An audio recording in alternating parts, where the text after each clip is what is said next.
kwenye kumtoa Rigathi ofisini, mimi hakuna mahali nimeweka sahihi atolewe. Sheria ilifuatwa. Lakini wacha nikujibu. wenye kumtoa wakamtoa, si ndio? Lakini nataka nikurudishe nyuma kidogo. Kabisa. Mimi ndio nimenominate Rigathi Gachagua. Si ndio? Hakupigiwa kura ati ndio mimi ni nominate. I nominated him.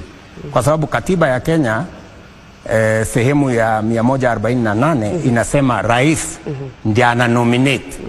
Si ndio? Mimi ndio nimemnominate. Na nimemnominate kwa kura yangu moja. Si ndio? Na mimi nataka nikueleze.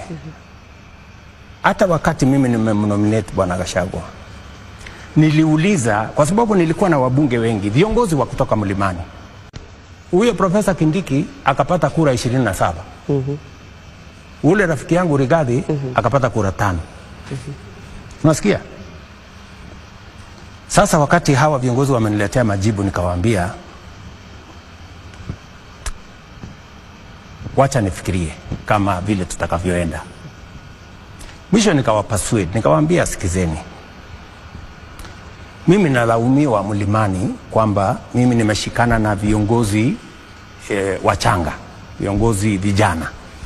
Sijui Ndindi Nyoro, sijui Kimani Ichung'wah, sijui nani, hawa vijana wadogo wadogo. Na hata huyo profesa ako katika kiwango hiyo.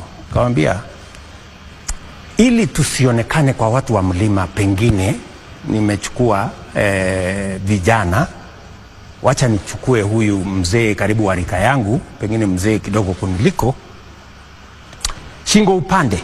Wakaniambia wewe ndio kuamua.